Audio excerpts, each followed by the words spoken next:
All right, thank you for staying with us. Right now, we'll talk about governance with a sprinkle of politics and, of course, uh, the act of doing things rightly, and maybe that explains the situation.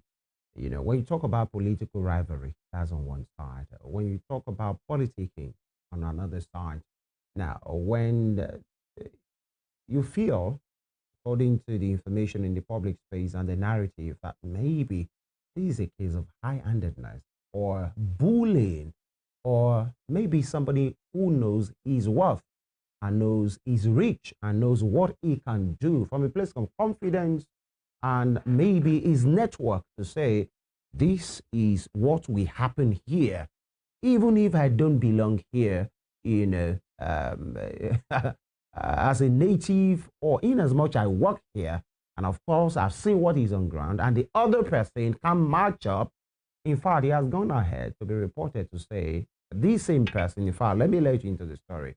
It has to do with the former governor of River State that is talking about Nyesom Wike, who is now the FCT minister, and among many things that he has done, by the infrastructures, the work that he's been given by his employer, that's Mr. President Bola Tinubu, but the politicking part.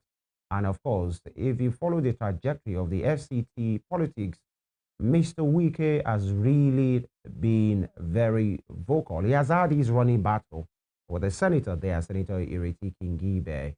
And there's been back and forth from both sides. Senator Ireti Kingibe saying, I've made entreaties, I've written letters, I've asked to meet him, and the senator representing the people. You are the minister in charge of the FCT. We should be working together. And Minister Wike has been seen to say, is it by force to be your friend? I don't want to have anything to do with you. I'm the minister, you are the senator, and do your business. Even at the budget presentation, Ireti Kingibe said, I'm the senator, you are the minister. We should be harmonizing, working for these people. You are an appointee. I'm an elected, representative of the people, but his Minister Wike is not having any of that. And the latest is at a press parley where Minister Wike was heard saying that, I've said it before, she will not be returning to the House, to the National Assembly. In fact, recently, was it 2 days ago, it was reported to promise the people when he was going around for his thank you tour, for the success, quote unquote success, he has had, as far as leadership is concerned, at the last FCT elections, to say, I will tell you who will be your next senator. And so, is that confident? Or maybe ego on overdrive, or somebody who just who is very confident in his network, because I have my people here, they will do what I tell them. We don't want this woman again. He has, according to Minister Wike, she hasn't performed, so she must be replaced by saying she will not be returning. And these are I will just allow you to take maybe a soundbite of part of what Mr. Wike said as regards this matter. Take it. I have said it more than 1 year ago. Senator Ireti, you will come back as a senator. Are you going to no, let me tell you one only thing now. I have told you here. Look, see, that's why if you don't like those who tell you the truth, it's bitter. Let me tell you why. I will go to the satellite towns, communities. Do you know why? Let us show one project. You know the abuse Wike. I want you to be my friend if you by force. Oh, I want us to collaborate to what? What are you collaborating? Nobody says you are not a senator. Nobody says I'm not a minister. If I'm a minister, minister well. If I'm a senator, make sure that you do well. All right, that is from the minister. And, is this politics really? And some will say, why not? If not, it's about influence. And this is a man who is very certain of his influence and is able to control, just the way he has been in controlling Rivers. He's controlling the FCT again, even if it doesn't come from there. Even if he will not be voting from there, because you can't vote in two places. He's from Rivers. He usually goes home to cement his structure. So he will be voting in Rivers State. Yes, yet rather, is dictating who will return, who will not return. You know, we have with us somebody who should know. He has been in this space for quite some time, election monitoring, observance, you know, many things. He's a public affairs analyst, Dr. Ayo Ologun. He's with me in the studio. Good morning, doctor. Good morning. Thank you for having me. Good to have you here. It's a pleasure. It's always a pleasure, actually. Definitely. All right. Permit me, your man. Our friend. Our friend, better still. Minister Wike, you've seen, and he gave reasons to say, the woman is not on ground. I will go to the satellite towns. I will go and ask them, do you know her? She doesn't exist. She doesn't have a project. And so he didn't just end the statement by that. Yesterday or 2 days ago, he was during his thank you visit saying, I will tell you people who will be your senator. This is FCT. You are from Rivers. What do you think is happening here? Somebody who knows his onions by the virtue of his network, or somebody who is possibly by now, possibly overreaching? Well, for me, it's a combination of both. But you can't have one without the other. Yeah. You can't overreach where you don't have influence. And if there's anything you can't take away from Minister Wike, it is the fact that he's influential. And in politics, what defines you is the measure of your influence. And in this manner, Minister Wike has it abundantly. Yeah. And that is why when people talk about being godfathers, when people talk about sitting down in one corner and dictating what is happening in other parts of the country or even the world, it is about how much of influence do you wield. And this influence does not just come by throwing money around. It is about having foot soldiers, having people whom you have influenced over time, having people who are loyal to you, having people who, for reasons known and unknown, are completely loyal to that individual at the moment. And this is what differentiates a Kingibe from a Wike. Wike's influence goes beyond Rivers. Wike's interest and influence extends to places like Bayelsa, even Oyo State, substantially the FCT, and even many other places you never thought Wike is. And that is how the incumbent President Bola Ahmed Tinubu started. When President Tinubu in 1999 as governor of Lagos State started appointing Igbos, Fulanis, Hausas into government, and he started making friends in what we call an handshake across the border, across the Niger. People thought he was overreaching. People thought he was wasting resources. But this is a man who exactly knows what he has projected for himself. He has already defined his future, already know what he's going for. So when it was time to begin to use that influence, which was in 2022 ahead of 2023 election, 2021, 2022 ahead of 2023 election, it was like a joke. Even when all kinds of obstacles were put on his way, there was no free flow of the Naira, the cost of fuel skyrocketed, insecurity here and there, and he was contesting the same party that made all of this happen. It seems like it was not going to scale through. But his network across the Niger, his network, his handshake across the different bridges came into play. Yeah. You see Hausas wanting to say that, look, it is Tinubu or nothing.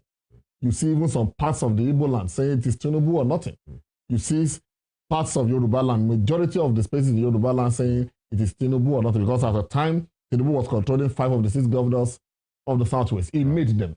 The governor of Ekiti, Payemias at that time, Olusegun Miko, the governor of Ondo State at that time, Rauf Aregbesola, the governor of Osun State at that time. You can count it on. So this is about influence. So when Wike made that statement, it is a mixture for me. One is a statement of arrogance. Yeah. But that is who Wike is. That's what defines Wike. And that's why we tell you, don't like a man that tells the truth, even though his truth is breeded or is brewed like trophy in arrogance. That is who he is. And then he is speaking because he is cocksure of his influence. Yeah. This is a man that knows how he maneuvered his way to ensure that the PDP candidates in the FCT, the council election of the FCT just about 2 weeks ago, 1, 2, 3 stepped down for the candidate of the APC. That tells you the measure of his influence. Now you juxtapose that same person with a supposed senator representing the FCT.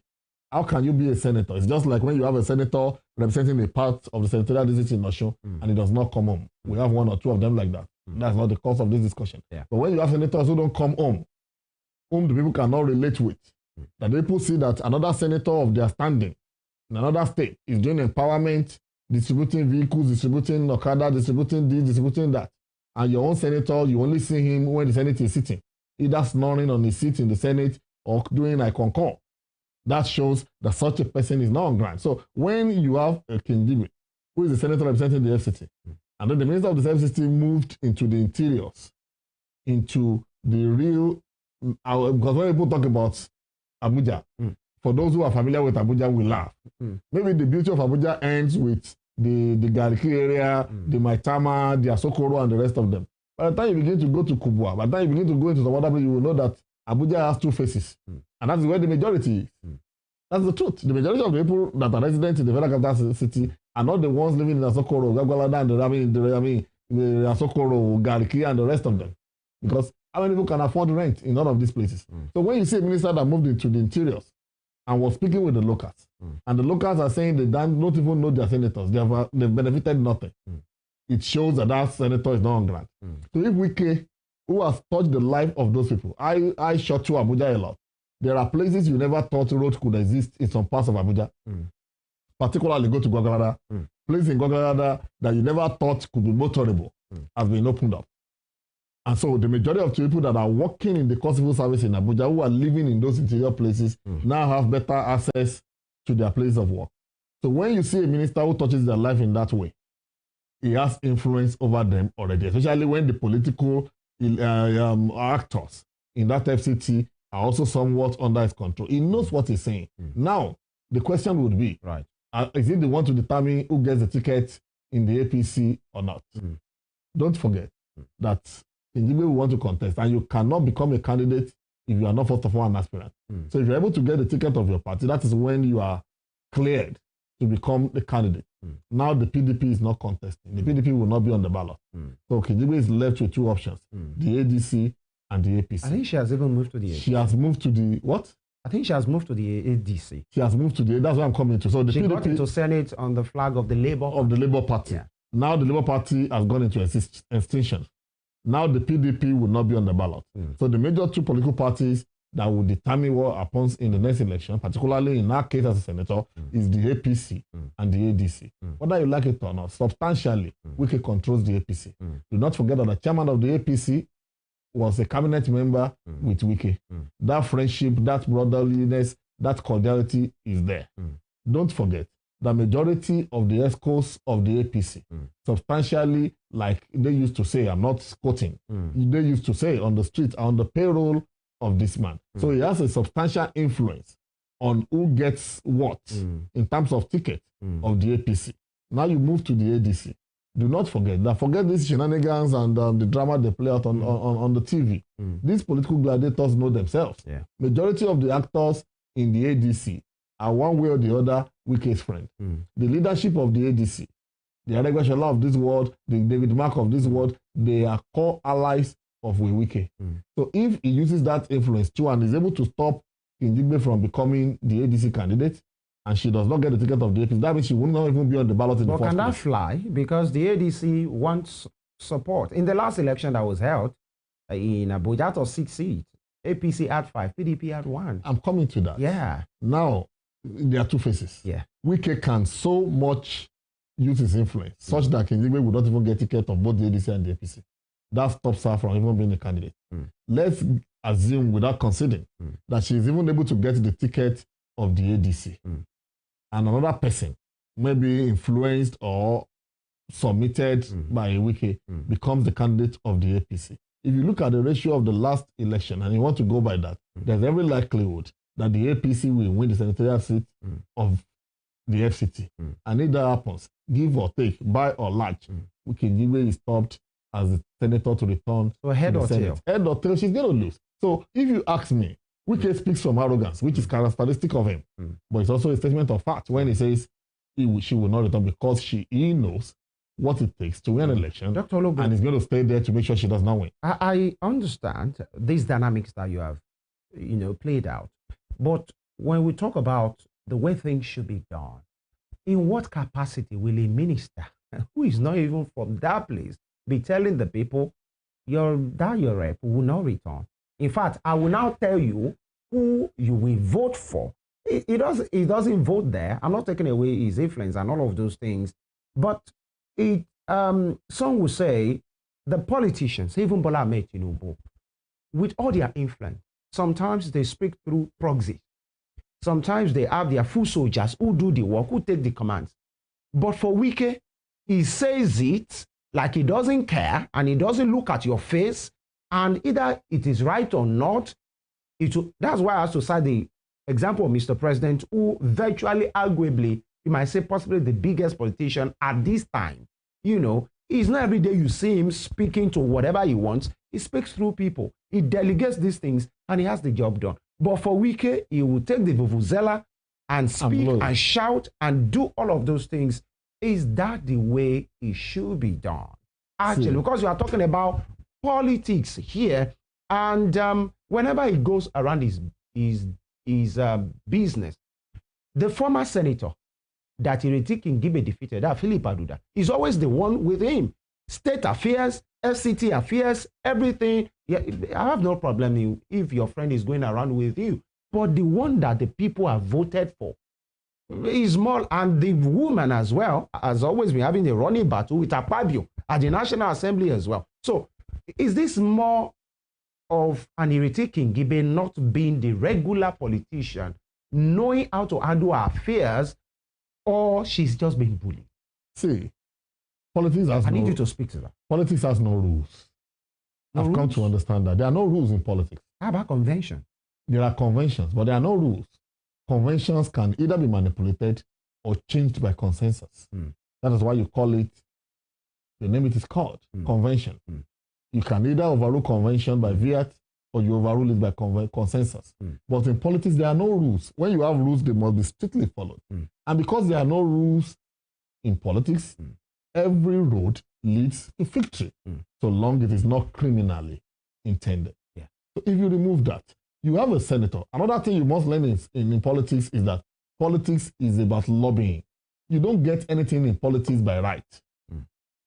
Maybe apart from the federal allocations. Nothing comes to you as a politician by right. You lobby for it. That is where your influence is tested. So if you have a Kingibe who is a senator representing the FCT and is in a running battle with the leadership of the Senate, that means our influence in that house is limited. Yeah. That means what she's able to influence, what she's able to lobby as a benefit to our people is limited. And Akpabio is a friend to Wike. And I'm coming to that. So which means if other senators that knows how to maneuver their way and are in the good books of the leadership of the Senate are getting 10 by the virtue of the ability to lobby, a Kingibe is likely going to get 2 or 3 by the virtue of statutory allocation. So how do you empower a people that you do not have the resources to empower because you do not know how to maneuver your way to get extra for the people? So it means that Kingibe is not good at lobbying. And if you are not a lobbyist in politics, you are a defeated and non-performing politician. Let's put that aside. Now, do not forget that the immediate past senator representing that place, Philip Aduda that you mentioned, was a senator under the PDP. Of the PDP, yes. And don't forget that at that time, even though he claims till now, Wike is still of the PDP. That means that Philip Aduda is one of the proteges of Wike.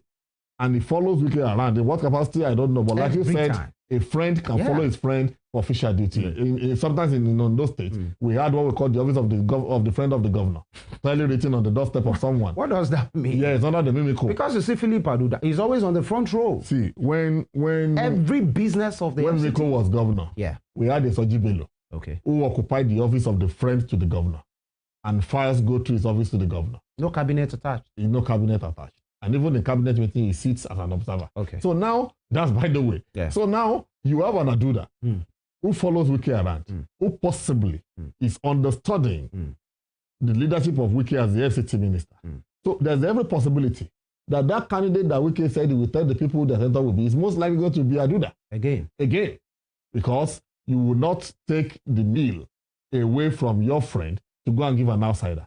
So I won't be surprised if tomorrow Wike announces a Philip Aduda as his preferred candidate for the FCT. Will you say Philip does not know his way? He has been a former senator. Now he's an ally of the minister, which means if he becomes the senator, he will be able to use the influence of Wike to get more things done, and he'll be able to lobby for the FCT. And he'll be able to lobby his way in the Senate because the Senate president is the friend to the minister. He, as a friend to the minister, will use the influence of the minister to get extra things for the people of the FCT through the Senate. Now, we must speak to something. Yeah. And that is about the ideal. And that, I guess that's where you were pointing at. See, the ideal is what we all pray for. The ideal is what we work towards. Yeah.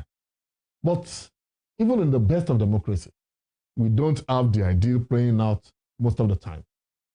If the ideal had played out, a Trump will not be at war with Iran.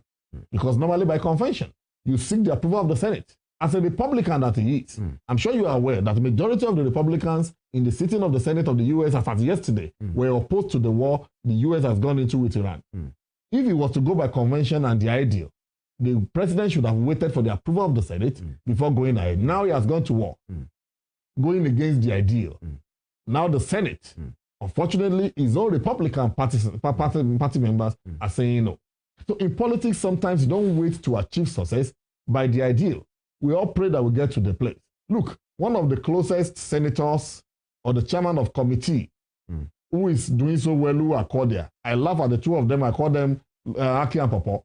When I see the two of them up to yesterday doing things together, and I just hope that one day sand will not point to their gadi. He's the former governor of Edo State, Adam Toshiomole, who is the chairman Senate Committee on Interior, and then the Minister of Interior. They virtually do things together. You see the two of them going to the presidency, you see the two of them talking about policies and programs. BTO.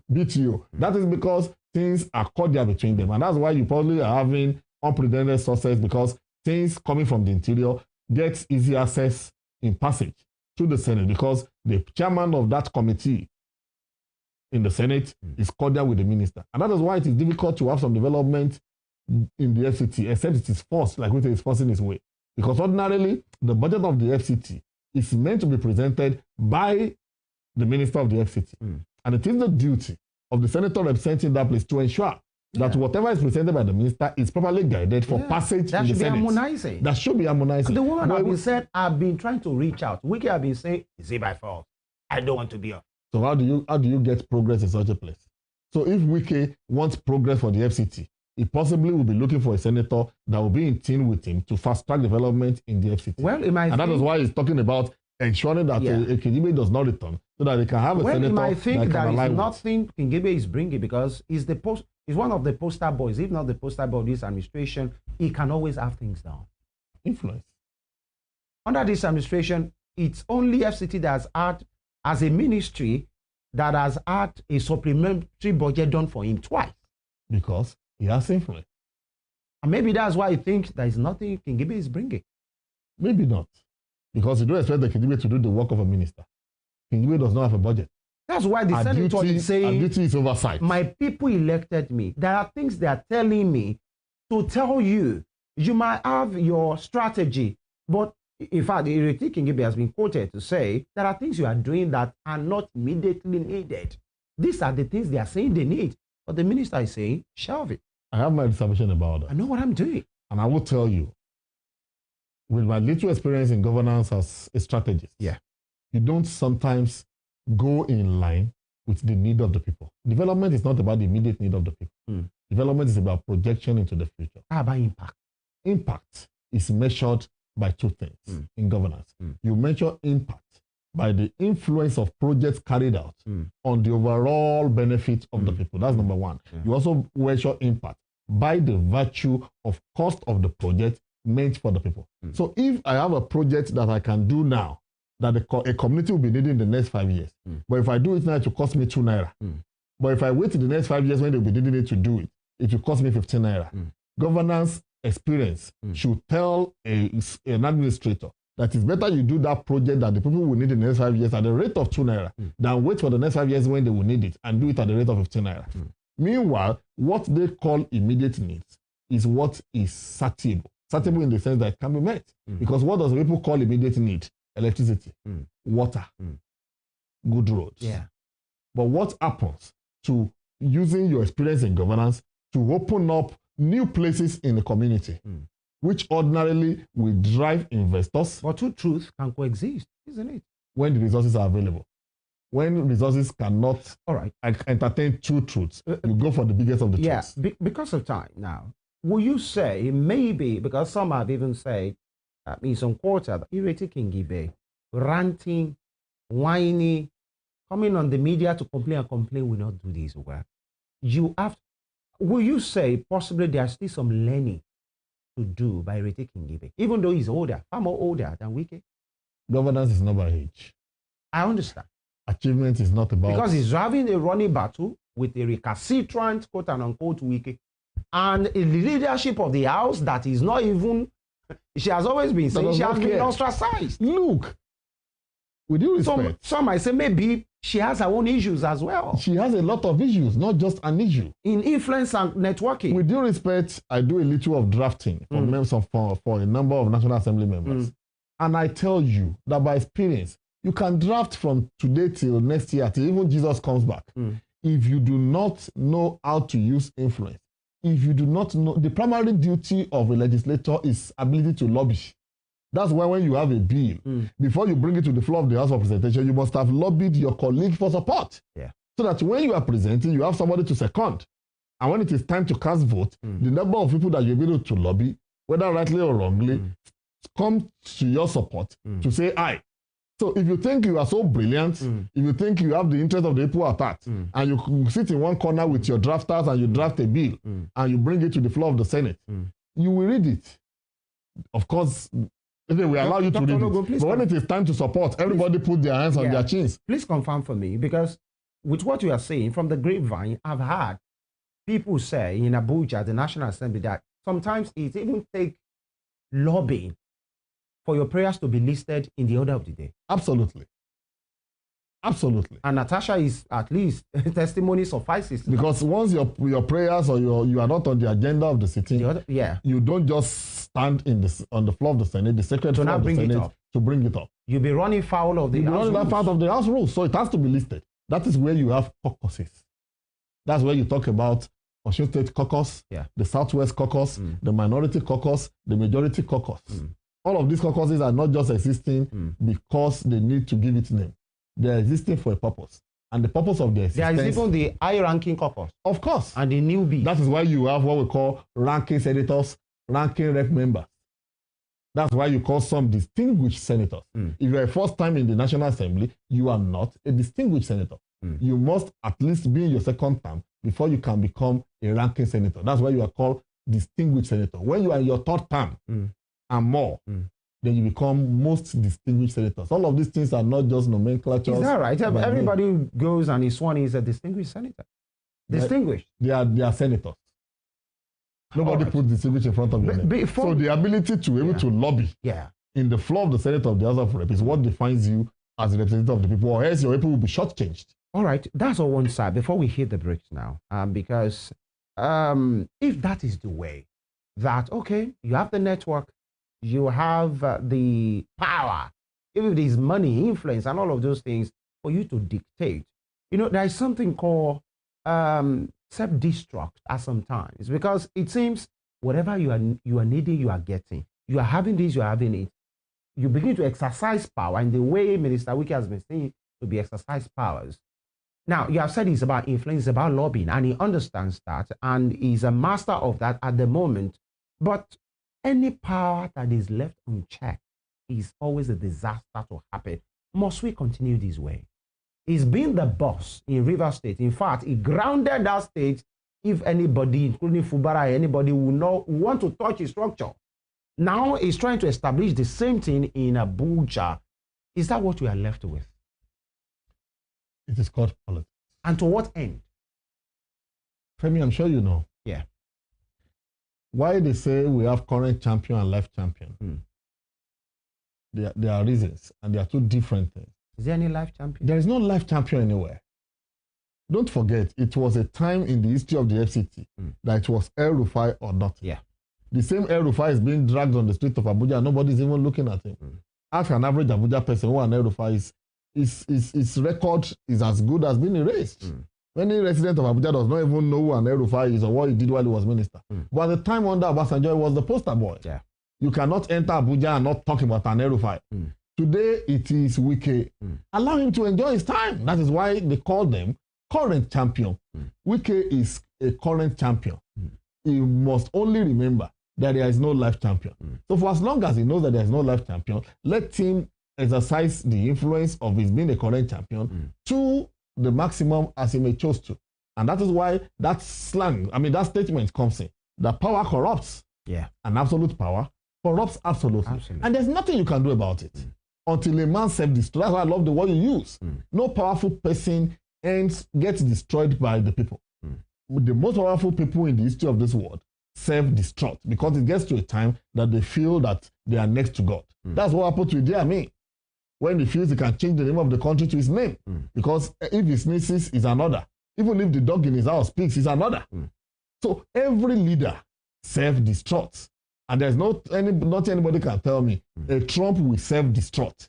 Because when you have power that is unchecked, it ends up in absolute destruction. And that is why they say absolute power corrupts absolutely. So let Wike enjoy his time. Yeah. He should not forget that another David will come. All right. And this is a good place to take a pause right now because you already talked about Trump and, that would be our next talking point. And in fact, something similar because with the chaos in the Middle East, the Israel-US thing against Iran, the annihilation, the assassination, and all of those things of Ayatollah Khamenei. Now, with what is going on in all of this, a certain Mr. Trump is saying for another supreme leader to emerge in Iran, he wants to be involved. And not just to be involved, he wants to be on the front line of picking who will be the next supreme leader. You are a U.S. president. We are talking about the Islamist Republic of Iran. And the man is saying, in fact, there are proposals to say maybe Ayatollah Khamenei's son should take the stead of his dad. He's saying, no, anything Khamenei is not good for us. I want to be involved. To what end? In which capacity are you doing that? And before, Mr. Ologun, that is what they used to call word order. It seems there is nothing like word order again. It's just it's looking like a case of a big fish eating and swallowing the smaller fish at will. This will be the next line of our conversation. Stay with us.